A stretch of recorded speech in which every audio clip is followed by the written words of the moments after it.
बच्चों, हिंदी साहित्य की कक्षा में आप सभी का स्वागत है। आज हम हिंदी साहित्य की कक्षा 7 का अध्याय हिमालय की बेटियां पढ़ने जा रहे हैं। हिंदी साहित्य हमें सिर्फ बोलना ही नहीं अपितु जीवन जीने की कला और उसके महत्व से भी अवगत कराता है। तो आइए इस अध्याय को बिना किसी देरी प्रारंभ करते हैं। यह है अध्याय 20 हिमालय की बेटियां। आइए पाठ परिचय में जानेंगे कि इस पाठ में हिमालय पर्वत से निकलने वाली नदियों की जीवन यात्रा का बहुत सुंदर वर्णन इस पाठ में किया गया है। इस अध्याय में लेखक ने नदियों को हिमालय की बेटियों के नाम से नवाजा है। बेटियां कहाँ हैं और अंत में हिमालय के दामाद समुद्र से ये इनकी बेटियां मिल जाते हैं। आइए इसे पढ़ते हैं। अभी तक मैंने उन्हें दूर से देखा था, बड़ी गंभीर, शांत, अपने आप में खोई हुई लगती थी। सम्राट महिला की भांति वे प्रतीत होती थी। उनके प्रति मेरे दिल में आदर और श्रद्धा के भाव थे। माँ और दादी, मौसी और मामे की गोद की तरह उनकी धारा में डुबकियां लगाया करता। लेकिन परंतु इस बार जब मैं हिमालय के कंधे पर चढ़ा तो वो कुछ और रूप में सामने थी। हैरान था कि यह दुबली पतली, यही यमुना, यही सतलुज समतल मैदान से उतरकर विशाल कैसे हो जाती हैं।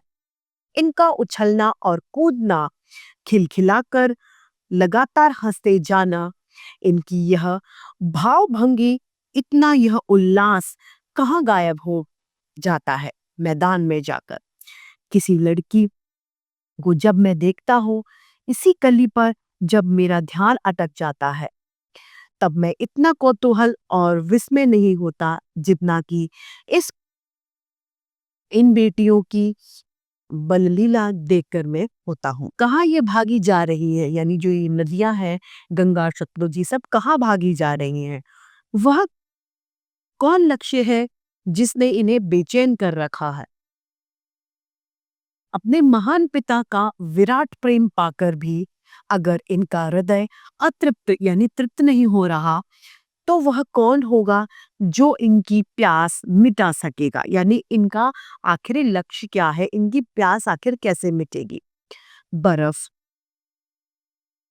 जली नंगी पहाड़ियां, छोटे छोटे पौधों से भरी घाटियां, बंधुर अधिकताएं, सर्वत उत्काय, ऐसे है इनका लीला निकेतन। यानी इनका घर जो है वो इस तरीके का है। खेलते खेलते जब ये जरा दूर निकल जाते हैं तो देवदार वृक्ष का नाम है, चीड़, सरो, चिनार, सफेदा, कैल के जंगलों में पहुंचकर शायद इन्हें बीती बातें याद करने का मौका मिल जाता होगा। कौन जाने बुढ़े हिमालय अपनी इन नटखट बेटियों के लिए कितना सिर धुनता होगा, कितना सिर वो अपना खपाता होगा।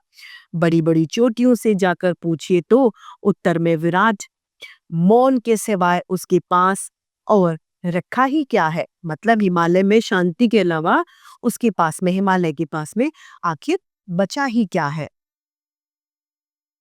सिंधु और ब्रह्मपुत्र ये दो नाम है जिन्हें सुनते ही रावी, सतलुज, व्यास, चेनाब, झेलम, काबुल, कशिपा, गंगा, यमुना, सरयू, गंडक, कोसी और हिमालय की छोटी बड़ी सभी बेटियां आंखों के सामने नाचने लगती हैं। ये सभी नदियां वे हैं जो हिमालय से निकलती हैं। वास्तव में सिंधु और ब्रह्मपुत्र स्वयं कुछ नहीं है, स्वयं इनका कोई अस्तित्व नहीं है। दयालु हिमालय के पिघलते हुए दिल की एक एक बूंद न जाने कब से इकट्ठा होकर इन दो महानदियों के रूप में समुद्र की ओर प्रभावित बहती रही हैं। कितना सौभाग्यशाली वह समुद्र है जिसे पर्वतराज हिमालय की इन दो बेटियों का हाथ पकड़ने का श्रेय मिला है। यानी समुद्र में जाकर ये मिल जाती हैं, जिन्होंने मैदान में से ही मैदान में ही इन बेटियों को देखा होगा, उनके ख्याल में शायद ही ये बात आ सके कि बूढ़े हिमालय की गोद में बच्चियां बनकर ये कैसे खेला करती है।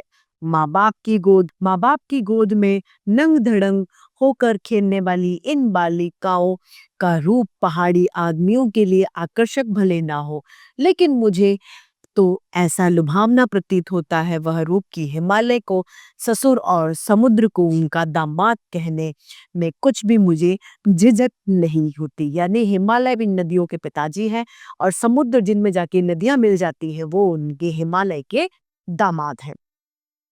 कालिदास के विरही यक्ष ने अपने मेघदूत में कहा है कि वेत्रवती यानी बेतवा नदी को प्रेम का प्रतिदान देते जाना, तुम्हारी यह प्रेयसी तुम्हें पाकर बहुत ही यानी अवश्य ही जरूर ही खुश होगी। यह बात इस चंचल नदियों को देखकर मुझे अचानक याद आ गई और सोचा कि शायद उस महाकवि को भी नदियों का सचेतन रूपक पसंद था।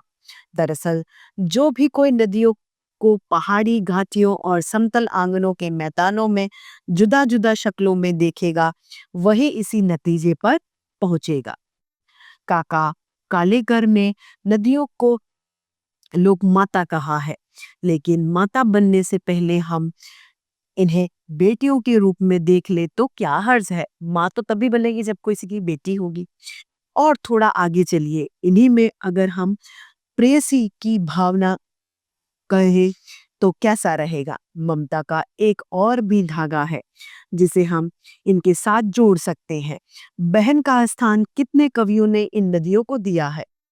एक दिन मेरी भी ऐसी भावना हुई थी थोलड़ तिब्बत की बात है।